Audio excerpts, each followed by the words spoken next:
একজন মানুষের সর্বোচ্চ যে আদর্শ সেটা তার আদর্শের ভিতরে পাওয়া যায়। এই 18 কোটি মানুষ আজকে স্বজন হয়ে তারেক রহমানের পাশে থাকবে।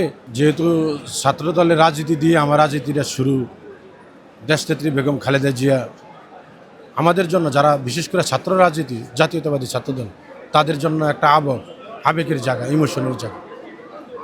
তার আদর্শ, তার ব্যক্তিত্ব, তার আপসীনতা 90 সাল থেকে শুরু করে এগুলো দেখেই রাজনীতিতে আসা। আজকে তিনি ইন্তেকাল করেছেন, আমি তার রুহের মাগফিরাত কামনা করছি এবং সারা বাংলাদেশের মানুষ, সর্বস্তরের মানুষের কাছে তার জন্য দোয়া চাচ্ছি। সবাই যেন কায়মনে বাক্যে তার জন্য দোয়া করে, আল্লাহ তাআলা তাকে যেন বেহেশত নসিব করে।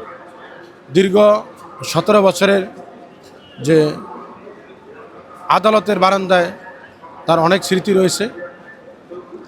তিনি, আমি বলবো, গৃহিণী থেকে শুরু করে তিনি একজন সফল গৃহিণী, সফল মা, সফল রাজনৈতিক ব্যক্তিত্ব, সফল দেশপ্রেমী। তার ব্যক্তিত্ব এবং আদর্শের ভিতরে একজন মানুষের সর্বোচ্চ যে আদর্শ সেটা তার আদর্শের ভিতরে পাওয়া যায়। কোনো ষড়যন্ত্র, কোনো চাপ, কোনো নির্যাতনই তাকে কখনো দেশপ্রেম থেকে আলাদা করতে পারেনি। যখন তাকে বিদেশ যাওয়ার জন্য বিভিন্ন মহল থেকে চাপ প্রয়োগ করেছে, তখন তিনি বলেছেন, আমি এ দেশে জন্মেছি, আমি স্বজন হারা পরিবার, আমি সন্তান হারিয়েছি, স্বজনকে স্বামী হারিয়েছি এই দেশের জন্য।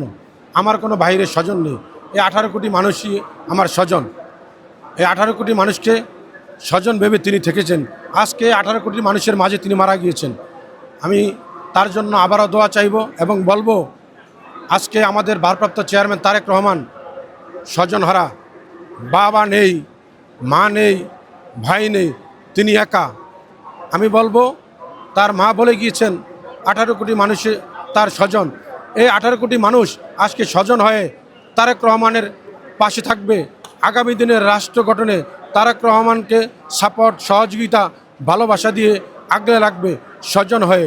এটাই আমি সবার কাছে প্রত্যাশা করব এবং আবারও দোয়া করব, আগামী দিনের রাষ্ট্র গঠনের জন্য আমরা জাতীয়তাবাদী শক্তি এবং সারা বাংলাদেশের মানুষ দেশনেত্রী বেগম খালেদা জিয়ার আদর্শকে ধারণ করে বাংলাদেশের স্বাধীনতা, সার্বভৌমত্ব, গণতন্ত্র রক্ষা করতে পারি তারেক রহমানের নেতৃত্বে।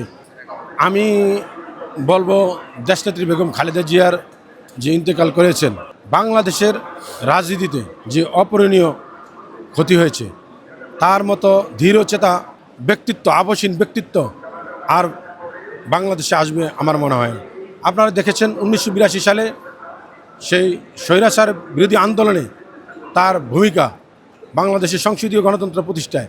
একইভাবে আপনি এই 17 বছরের যে আন্দোলনে আপনি দেখেছেন 24 সালের যে জুলাই আন্দোলন, সেখানে তার ভূমিকা ছিল। তার পরবর্তী সময়ে বাংলাদেশে একটা যে কঠিন রাজনীতির মুখোমুখি হয়েছিল, দেশি বিদেশি ষড়যন্ত্র এবং আভ্যন্তরীণ যে রাজনৈতিক দ্বন্দ্বগুলা, তিনি সকল দলকে ডেকে একমাত্র সমাধান করার শক্তি রেখেছেন। দেশনেত্রী বেগম খালেদা জিয়া 90 সালে সর্বদলীয় সংগ্রাম পরিষদের নেত্রী ছিলেন।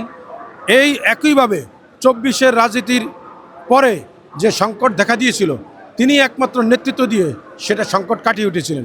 আমি মনে করি বাংলাদেশের এখন যে রাজনৈতিক সময় চলছে, এই সময়ে দেশনেত্রী বেগম খালেদা জিয়া অত্যন্ত গুরুত্বপূর্ণ ছিল। তার এই চলে যাওয়াটা আমাদের রাজনীতির জন্য অত্যন্ত সংকট। আমি মনে করি সে নাই, কিন্তু তার আদর্শ রয়েছে, তার আপসীনতার আদর্শ রয়েছে, তার দেশপ্রেম রয়েছে, গণতন্ত্রের প্রতি তার শ্রদ্ধা রয়েছে। তার আদর্শকে ধারণ করেই তার এই চলে যাওয়ার যে অপূরণীয় ক্ষতি, এটা সকল দলের নেতৃবৃন্দ তার আদর্শে উজ্জীবিত হয়ে এই ক্ষতিপূরণ করার চেষ্টা করবে।